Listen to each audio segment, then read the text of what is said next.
سے تعزیت پیش کرتا ہوں ایک ایسے لیڈر کے بارے میں جو زمینی لیڈر رہے.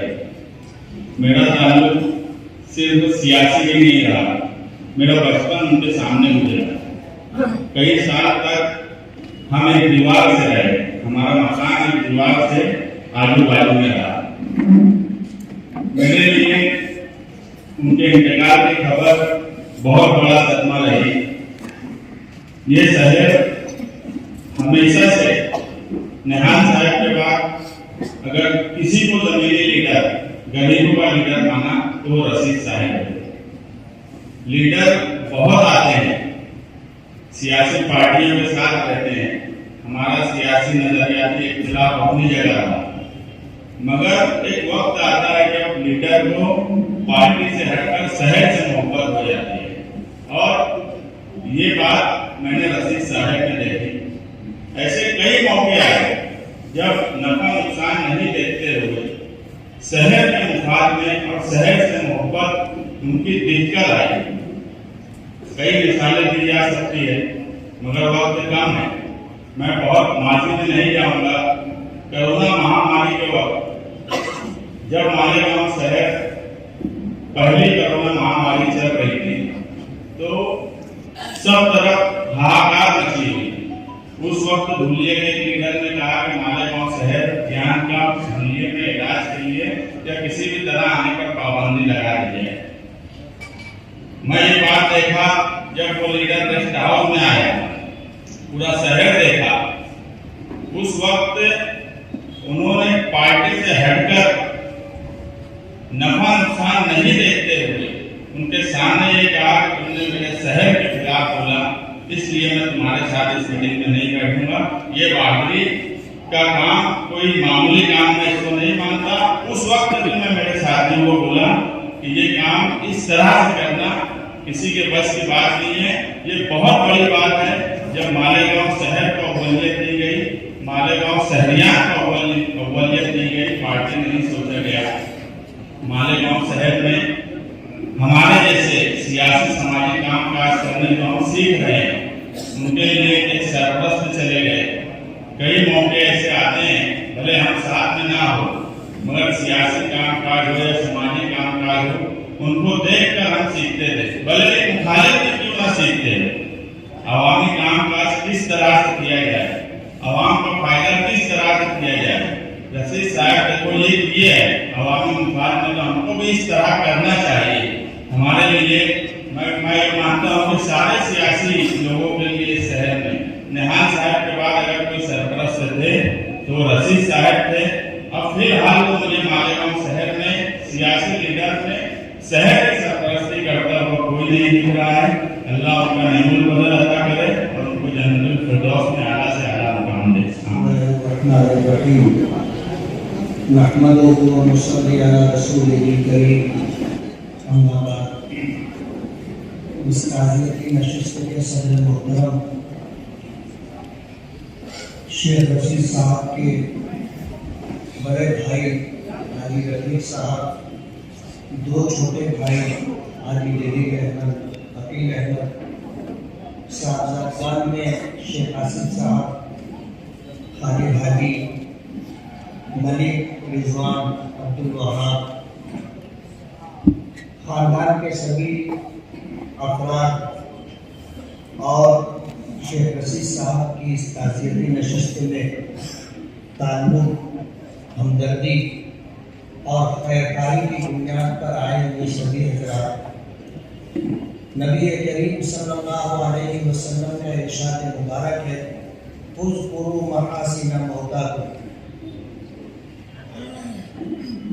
جانے والوں کی خوبیاں بیان کیا. نبی کریم صلی اللہ علیہ وسلم کے متعلق میرا بھی اور ہر مسلمان کا یہ عقیدہ ہے کہ آپ نے یہ فرمایا کہ اوتیت علم الاولین والآخرین، کہ اللہ تعالیٰ نے مجھے اولین و آخرین کے علوم عطا فرمائے.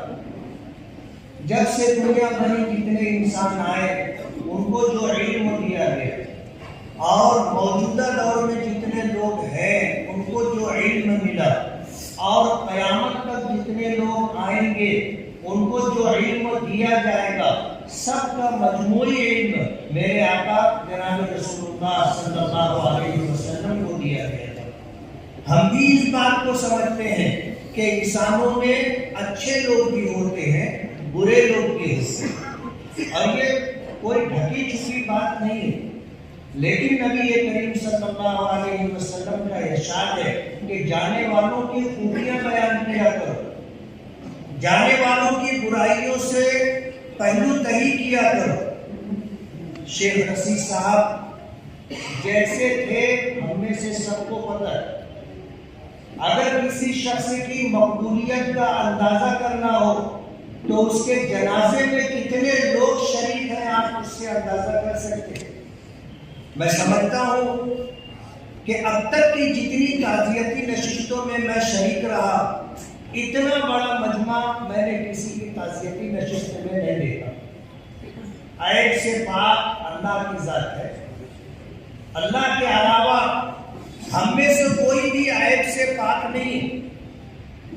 شیخ رشید صاحب کے تعلق سے ان لوگوں نے جنہوں نے ان کو قریب سے دیکھا، جن کا کبھی ان سے سابقہ پڑا، کبھی مصیبت، ضرورت اور مجبوری کے تحت کبھی کسی نے ان سے ملاقات کی، تو ان کا جو رویہ رہا اور ان کا جو سلوک ملنے والوں سے رہا، آپ سبھی کے سامنے بہت سارے لوگوں نے یہ بات رکھی۔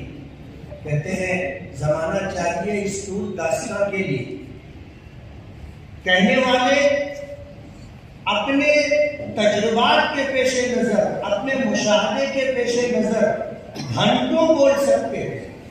سبھی لوگوں نے اس بات کا صراحتاً یا اشارتاً تذکرہ کیا۔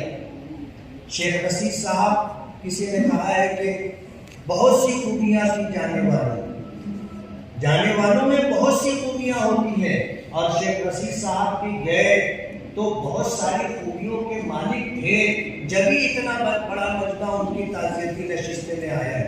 کسی نے کہا ہے کہ موت کا بھی علاج ہو شاید، موت کا بھی علاج ہو شاید، زندگی کا کوئی علاج نہیں۔ ہم میں سے کوئی آدمی ایسا نہیں ہے جو ہمیشہ زندہ رہے، ہمیشہ زندہ رہے، ہم میں سے کوئی ایسا نہیں۔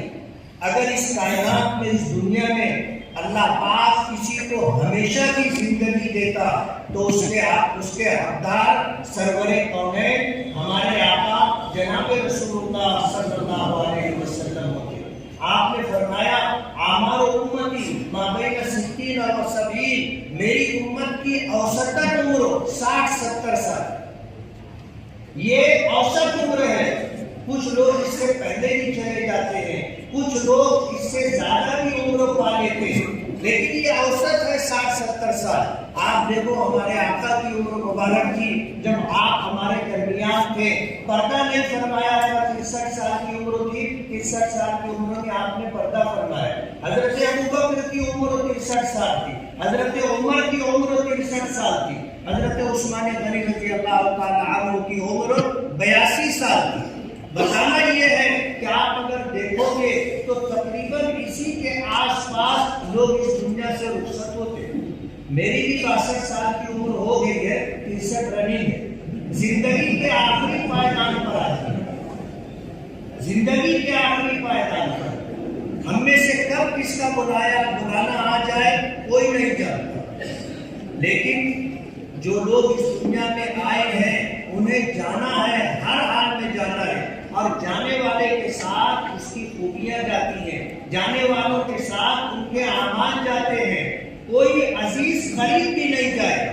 شوہر کا انتقال ہوتا ہے، اگر اس کا جنازہ اس کی میت کمرے میں رکھی ہو، بیوی کے علاوہ کوئی دوسرا نہ ہو تو بیوی وہاں اکیلے رہنے کی ہمت نہیں کرتی۔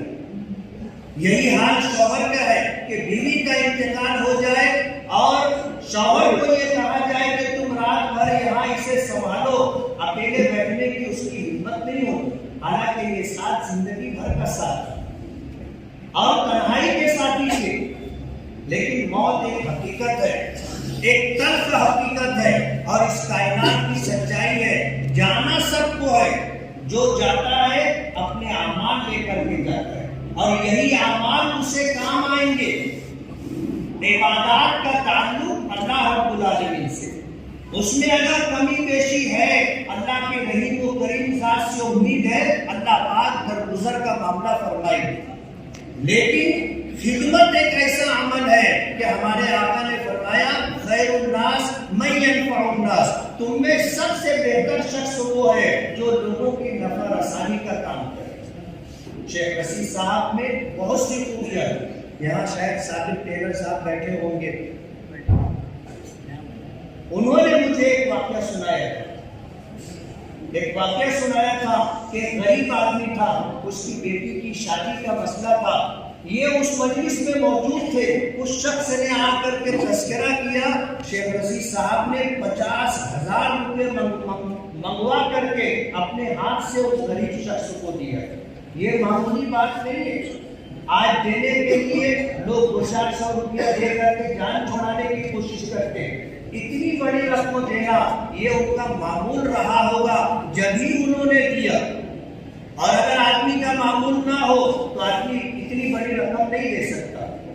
شیخ رشید صاحب نے بہت سی خوبیاں کی، آج اس وقت جتنے لوگ موجود ہیں جنہوں نے کہا اور بہت مختصر کہنے کی انہیں تاکید کی گئی تھی، پھر بھی انہوں نے کچھ نہ کچھ بات رکھی ہے۔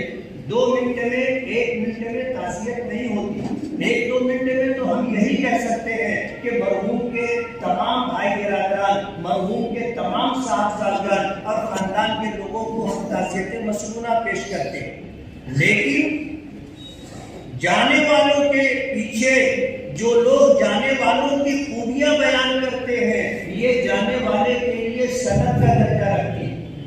کہتے ہیں نا زبان خلقوں کو نپنارے خدا سمجھو، مخلوق خدا اگر کسی کے بارے میں یہ بات کہتی ہے کہ یہ اچھا آدمی تھا تو اسے مان لینا چاہیے۔ ظاہر بات ہے بلا وجہ کوئی کسی کو اچھا نہیں کہتا، اور اگر کسی کے ساتھ برا ہوا ہے تو وہ اس کی برائی چاہے بیان نہ کرے لیکن اسے اچھا بھی نہیں کہے۔ آج اگر ہمارے مسلمانوں کے ساتھ ساتھ برادران وطن نے بھی آج اس موقع پر شرطانجلی پیش کی ہے اور ان کی زندگی کی خوبیوں کو بیان کیا ہے، تو میرا ایسا ماننا ہے کہ شریعت کی باتوں میں جو یہ بات ہے کہ جانے والوں کے متعلق رہ جانے والے جو بات کہتے ہیں یہ ان کے لیے سند کا درجہ رکھتی ہے۔ اسی بات پر میں یہ کہنے کی جسارت کر رہا ہوں کہ انشاءاللہ ہم تمام لوگوں کی وہ بات جو ہم نے مرحوم کی خوبیوں کو لے کر کے بیان کیا ہے انشاءاللہ یہ سند کا درجہ رکھے گی، اور یہی چیز مرحوم کی نجات، مغفرت اور درجات کی بلندی کا ذریعہ بنے گی۔ نبی کریم صلی اللہ علیہ وسلم سے بڑھ کر کے اس دنیا میں کسی کی ذات نہیں، لیکن ایک وقت آیا موت کا فرشتہ روح قبض کرنے کے لیے آیا، اللہ پاک کی طرف سے حکم تھا دروازے پر کھڑے ہو کر کے سلام کرنا، سلام کا جواب ملے گا، آگے کی بات کہنا۔ اس فرشتے نے آ کر کے سلام کیا، نبی کریم صلی اللہ علیہ وسلم نے جواب میں رحمت فرمایا، داخل ہونے کی اجازت مانگی، داخل ہونے کی اجازت دی گئی، ساتھ میں حضرت جبرائیل بھی تھے۔ اللہ کے نبی صلی اللہ علیہ وسلم سے روح قبض کرنے والے فرشتے نے کہا کہ اللہ پاک نے مجھے حکم دیا ہے، آج تک میں نے کسی کی روح قبض کرنے کے لیے اس سے اجازت نہیں، اس سے پوچھا نہیں، لیکن مجھے اس بات کا حکم ہے کہ سلام کرنا، اجازت لینا اور جا کر کے یہ پیغام دینا کہ اللہ آپ سے ملنے کے مشتاق ہے، اگر آنا چاہیں گے تو لے آنا اور نہیں آنا چاہیں گے تو واپس آ جائے۔ اس فرشتے نے اس بات اللہ کا جو پیغام تھا اسے پیش کیا کہ اللہ پاک آپ سے ملنے کے مشتاق ہے۔ ساتھ میں حضرت جبرائیل تھے، نبی کریم صلی اللہ علیہ وسلم نے حضرت جبرائیل کی طرف مشورہ طلب نگاہوں سے دیکھا تو حضرت جبرائیل نے اشارہ دیا کہ بس اب چلیے، تو اللہ کے رسول صلی اللہ علیہ وسلم نے اپنا دست مبارک اس طرح اٹھایا اور فرمایا اللہم بالرفیق الاعلی، اللہم بالرفیق الاعلی، اللہم بالرفیق الاعلی۔ جب تیسری مرتبہ آپ کی زبان مبارک سے نکلا اللہم بالرفیق الاعلی، روح قبض ہو چکی تھی، ہاتھ نیچے گر چکا تھا۔ حضرت عائشہ صدیقہ رضی اللہ تعالی عنہ فرماتی ہیں کہ نبی کریم صلی اللہ علیہ وسلم کو میں اپنی گود میں لی، انہوں نے جو حیت بتائی کہ میں پیچھے بیٹھی ہوئی تھی اور حضور میرے جسم کے اوپر، میرے کاندھے پر ان کا سر مبارک تھا، اس طرح میں ان کو سہارا دے کر کے انہیں بٹھائی ہوئی تھی، اور اسی حالت میں نبی کریم صلی اللہ علیہ وسلم کی روح پرواز کر گئی۔ اور پھر حضرت عائشہ رضی اللہ تعالی عنہ نے فرمایا کہ جب آپ نے تیسری مرتبہ اللہم بالرفیق الاعلی کہا تو میں نے محسوس کیا کہ اب ہمارے آقا ہمارے درمیان نہیں۔ اہل مدینہ کا تعامل میں بتا کر اپنی بات ختم کروں گا کہ اہل مدینہ کا تعامل ہے کہ جب کسی بڑے شخص کا انتقال ہوتا ہے تو نبی کریم صلی اللہ علیہ وسلم کے زندگی کے ان آخری ایام کو، اس آخری حالت کو ذکر کرتے ہیں، اور لوگوں کی تسلی کے لیے اس سے بڑی بات نہیں ہو سکتی، لوگوں کی تسلی کے لیے اس سے بڑی بات نہیں ہو سکتی کہ جب اللہ کے رسول کے صدقے میں یہ پوری کائنات پیدا کی گئی، اور جب وقت آیا 63 سال کی عمر مکمل کر کے آپ بھی اللہم بالرفیق الاعلی کہتے ہوئے اللہ کی جوار رحمت میں چلے گئے۔ جب آپ نہیں رہے تو ہم میں سے کون رہے؟ اگر دنیا میں کسی کی موت نہیں ہوتی اور پھر کسی کا انتقال ہو جاتا تو صدمے میں لوگ مر جاتے، لیکن یہ ہر ایک کا مسئلہ ہے۔ ہم میں سے کوئی ایسا نہیں ہوگا کہ اس کے گھر میں کسی کا انتقال نہ ہوا۔ ہمارے جتنے آباء و اجداد تھے جو عمر لے کر کے آئے تھے، اس عمر کو گزار کر اللہ کی جوار رحمت میں چلے گئے۔ شیخ رشید صاحب کو اللہ نے جو عمر عطا کی تھی اسے گزار کر کے اللہ کی جوار رحمت میں چلے گئے۔ میں اپنی طرف سے، اہلیان شہر کی طرف سے شیخ رشید صاحب کے خانوادے، شیخ شفیع صاحب کے خانوادے، ان کی خدمت میں تعزیت مسنونہ پیش کرتا ہوں۔ دعا کرتا ہوں کہ اللہ تعالیٰ مرحوم کی بال بال مغفرت فرمائے، درجات کو بلند فرمائے، ان کی زندگی کی ساری نیکیوں کو اللہ صرف قبولیت عطا فرمائے، جانے انجانے میں جو کوتاہیاں ہو گئی ہوں اللہ تعالیٰ درگزر کا معاملہ فرمائے، اور خاندان کے سبھی چھوٹے بڑے افراد کو اللہ تعالیٰ صبر جمیل عطا فرمائے۔ وآخر دعوانا الحمد للہ رب العالمین۔